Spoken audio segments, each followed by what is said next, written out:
Test 2. You will hear a number of different recordings, and you will have to answer questions on what you hear. There will be time for you to read the instructions and questions, and you will have a chance to check your work. All the recordings will be played once only. The test is in 4 sections. At the end of the test, you will be given 10 minutes to transfer your answers to an answer sheet. Now turn to Section 1. Section 1. You will hear a student talking to the student accommodation officer at a college. First, you have some time to look at questions 1 to 5.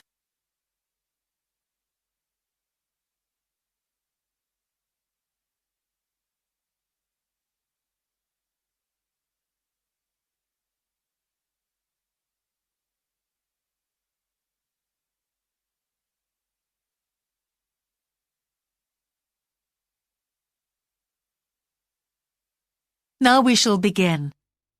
You should answer the questions as you listen, because you will not hear the recording a second time. Listen carefully and answer questions 1 to 5. Good morning. Can I help you? Yes, I've just been accepted on a course at the university, and I'd like to try and arrange accommodation in a hall of residence. Yes, certainly. Please sit down. What I'll do is fill in a form with you to find out a little more about your preferences and so forth. Thank you. So, first of all, can I take your name? It's Anu Bhatt. Could you spell your name, please? Yes, ANUBHATT. Thanks. And could I ask your date of birth? The 31st of March, 1972. Thank you. And where are you from? India. Oh, right. And, what will you be studying? I'm doing a course in nursing. Right, thank you. And how long would you want to stay in hall, do you think? Well, it'll take 3 years, but I'd only like to stay in hall for 2. I'd like to think about living outside for the 3rd year. Fine. And what did you have in mind for catering? Do you want to cook for yourself or have all your meals provided? That's full board. Is there something in between? Yes, you can just have evening meal provided, which is half board. That's what I'd prefer. Yes, a lot of students opt for that. Now, with that in mind, do you have any special diet, anything we should know about? Yes, I don't take red meat. No red meat. Before you hear the rest of the conversation, you have some time to look at questions 6 to 10.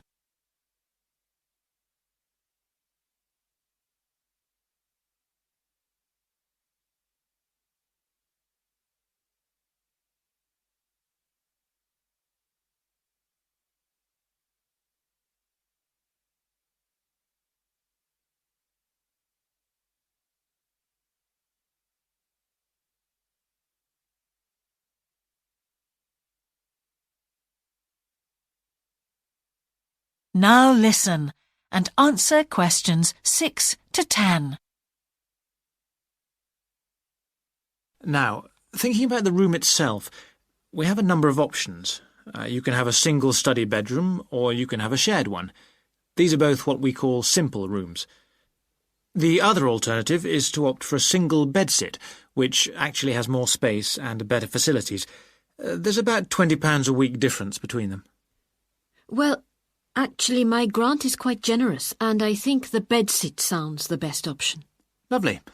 I'll put you down for that, and we'll see what availability is like. Now, can I ask some other personal details which we like to have on record? Yes, of course. I wonder if you could let us know what your interests are.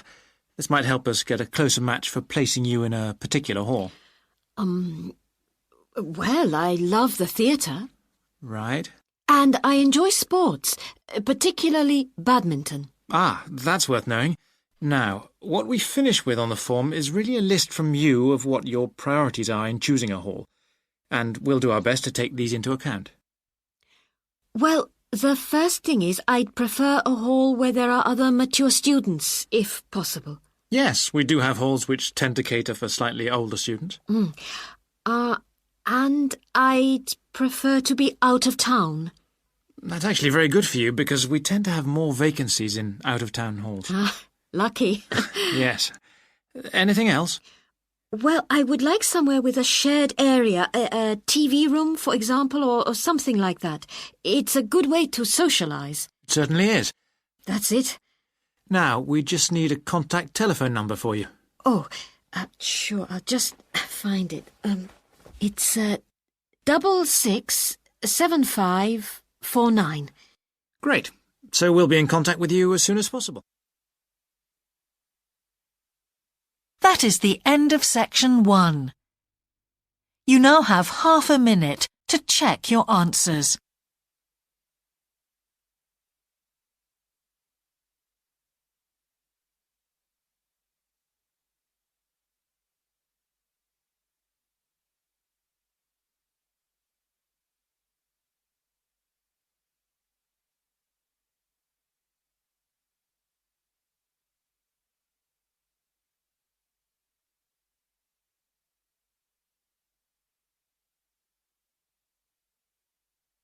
Now turn to section 2.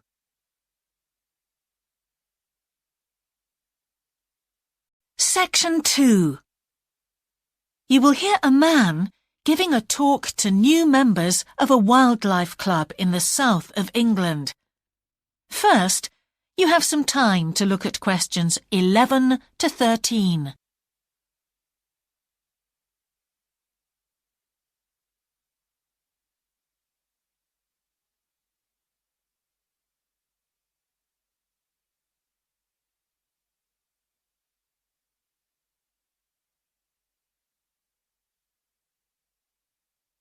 Now listen carefully and answer questions 11 to 13. Hello, I'm delighted to welcome you to our Wildlife Club and very pleased that you're interested in the countryside and the plants and creatures of this area. I think you'll be surprised at the variety we have here, even though we're not far from London. I'll start by telling you about some of the parks and open spaces nearby. One very pleasant place is Halland Common. This has been public land for hundreds of years, and what you'll find interesting is that the River Ouse, which flows into the sea 80 kilometres away, has its source in the common. There's an information board about the plants and animals you can see here, and, by the way, the common is accessible 24 hours a day. Then there's Holt Island, which is noted for its great range of trees. In the past, willows were grown here commercially for basket making, and this ancient craft has recently been reintroduced. The island is only open to the public from Friday to Sunday because it's quite small, and if there were people around every day, much of the wildlife would keep away. From there, it's just a short walk across the bridge to Longfield Country Park. Longfield has a modern replica of a farm from over 2,000 years ago. Children's activities are often arranged there, like bread making and face painting. The park is only open during daylight hours, so bear that in mind if you decide to go there. Before you hear the rest of the talk, you have some time to look at questions 14 to 20.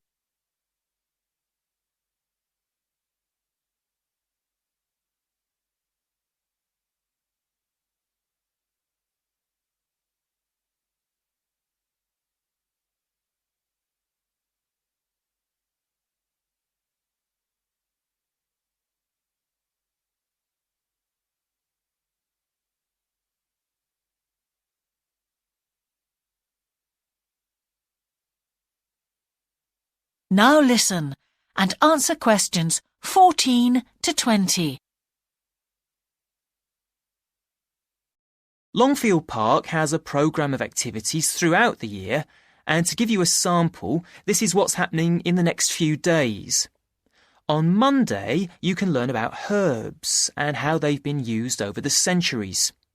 You'll start with a tour of our herb garden, practice the technique of using them as colour dyes for cloth, and listen to an illustrated talk about their use in cooking and medicine. Then on Wednesday, you can join local experts to discover the variety of insects and birds that appear in the evening. We keep to a small number of people in the group, so if you want to go, you'll need to phone the park ranger a few days ahead. There's a small charge which you should pay when you turn up. I'm sure you're all keen to help with the practical task of looking after the park, so on Saturday you can join a working party. You'll have a choice of all sorts of activities, from planting hedges to picking up litter, so you'll be able to change from one to another when you feel like it. The rangers will be hard at work all day, but do come and join in, even for just a short while. One thing, though, is to make sure you're wearing something that you don't mind getting dirty or torn. And finally, I'd like to tell you about our new wildlife area, Hinchingbrook Park, which will be opened to the public next month. This slide doesn't really indicate how big it is, but anyway, you can see the 2 gates into the park and the main paths. As you can see, there's a lake in the northwest of the park, with a bird hide to the west of it at the end of a path, so it'll be a nice, quiet place for watching the birds on the lake. Fairly close to where refreshments are available, there's a dog walking area in the southern part of the park, leading off from the path. And if you just want to sit and relax, you can go to the flower garden. That's the circular area on the map, surrounded by paths. And finally, there's a wooded area in the western section of the park, between 2 paths. OK, that's enough from me, so let's get on and have a look. That is the end of section 2. You now have half a minute to check your answers.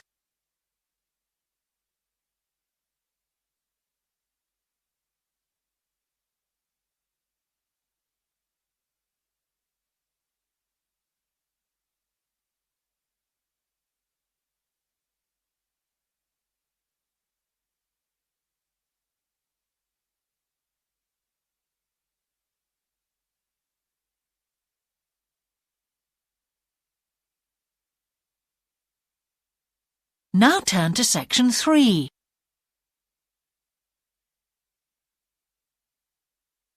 Section 3.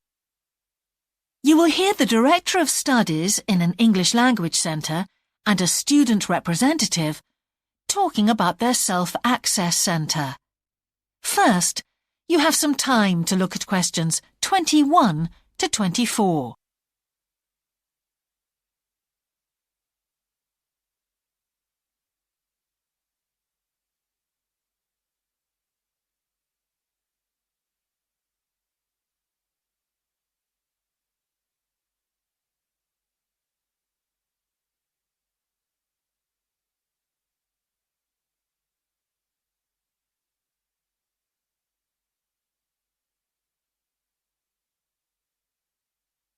Now listen carefully and answer questions 21 to 24. Hi, Yun. As you know, I've asked you here today to discuss the future of our Self-Access Centre. We have to decide what we want to do about this very important resource for our English language students. So, can you tell me what the students think about this? Well, from the students' point of view, we would like to keep it. The majority of students say that they enjoy using it because it provides a variation on the classroom routine, and they see it as a pretty major component of their course. But we would like to see some improvements to the equipment, particularly the computers. There aren't enough for one each at the moment, and we always have to share. Well, yes, the teachers agree that it is a very valuable resource. But one thing we have noticed is that a lot of the students are using it to check their personal emails. We don't want to stop you students using it, but we think the computers should be used as a learning resource, not for emails. Some of us also think that we could benefit a lot more by relocating the Self-Access Centre to the main university library building. How do you think the students would feel about that, Yun? Well, the library is big enough to incorporate the Self-Access Centre, but it wouldn't be like a class activity anymore. Our main worry would be not being able to go to a teacher for advice. I'm sure there would be plenty of things to do, but we really need teachers to help us choose the best activities. Well, there would still be a teacher present and he or she would guide the activities of the students. We wouldn't just leave them to get on with it. Yes, but I think the students would be much happier keeping the existing setup. They really like going to the Self-Access Centre with their teacher and staying together as a group to do activities. If we could just improve the resources and facilities, I think it would be fine. Is the cost going to be a problem? It's not so much the expense that I'm worried about, and we've certainly got room to do it, but it's the problem of timetabling a teacher to be in there outside class hours. If we're going to spend a lot of money on equipment and resources, we really need to make sure that everything is looked after properly. Anyway, let's make some notes to see just what needs doing to improve the centre. Before you hear the rest of the conversation, you have some time to look at questions 25 to 30.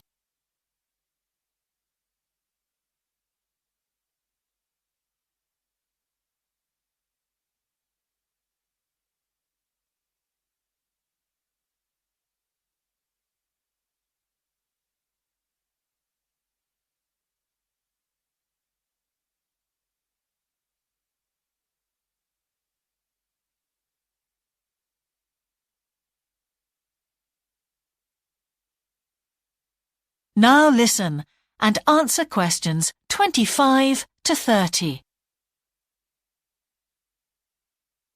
Now, what about the computers? I think it might be a good idea to install some new models. They would take up a lot less room, and so that would increase the workspace for textbooks and so on. That would be great. It is a bit cramped in there at times. What about other resources? Do you have a list of things that the students would like to see improved? Yes, one of the comments that students frequently make is that they find it difficult to find materials that are appropriate for their level, especially reading resources. So I think we need to label them more clearly. Well, that's easy enough. We can get that organised very quickly. In fact, I think we should review all of the study resources as some of them are looking a bit out of date. Definitely. The CD section especially needs to be more current. I think we should get some of the ones that go with our latest course books and also make multiple copies. Good. Now, I was also thinking about some different materials that we haven't got in there at all. What do you think of the idea of introducing some workbooks? If we break them up into separate pages and laminate them, they'd be a great resource. The students could study the main course book in class and then do follow-up practice in the Self-Access Centre. That sounds good. OK, now finally we need to think about how the room is used. I'll have to talk to the teachers and make sure we can all reach some agreement on a timetable to supervise the centre after class.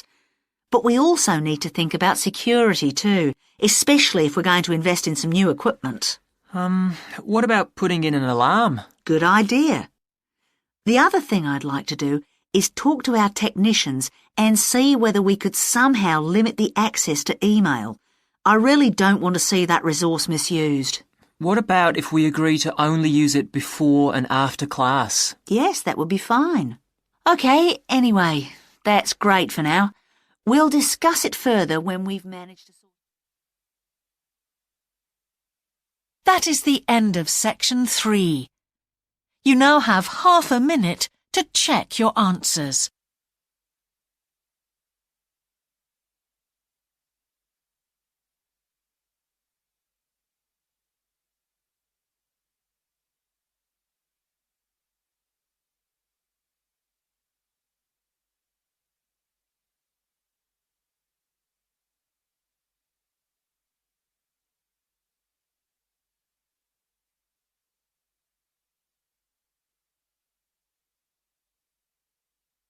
Now turn to section 4.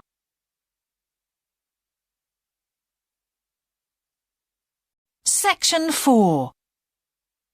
You will hear the beginning of a lecture about business cultures. First, you have some time to look at questions 31 to 40.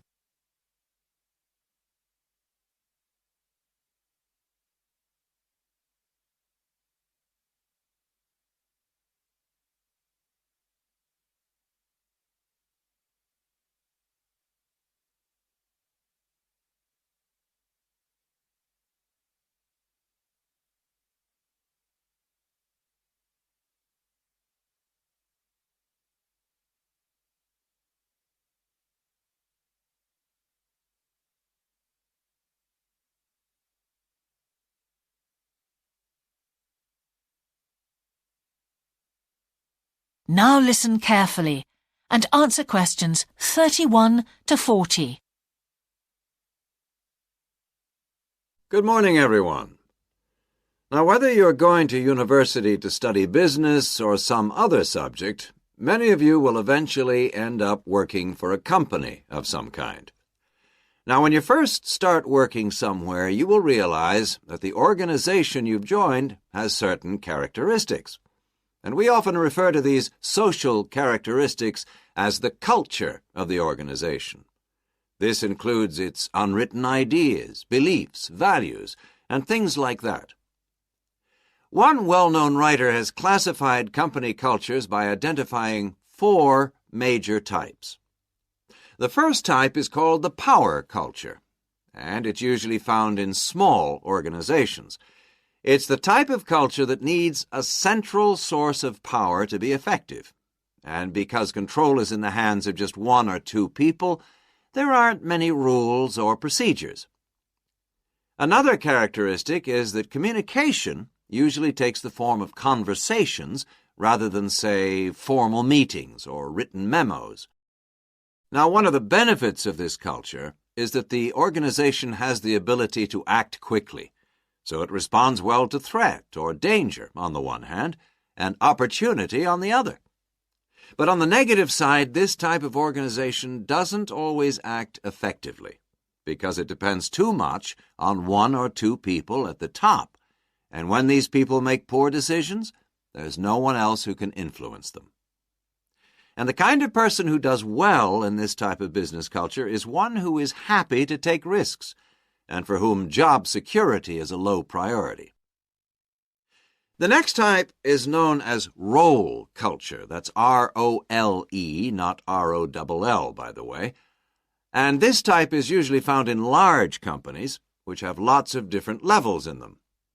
These organizations usually have separate departments that specialize in things like finance or sales or maintenance or whatever. Each one is coordinated at the top by a small group of senior managers, and typically everyone's job is controlled by sets of rules and procedures. For example, there are specific job descriptions, rules for discipline, and so on. What are the benefits of this kind of culture? Well, firstly, because it's found in large organizations, its fixed costs, or overheads as they're known, are low in relation to its output or what it produces. In other words, it can achieve economies of scale. And secondly, it is particularly successful in business markets where technical expertise is important. On the other hand, this culture is often very slow to recognize the need for change, and even slower to react. What kind of person does this type of culture suit? Well, it suits employees who value security and who don't particularly want to have responsibility.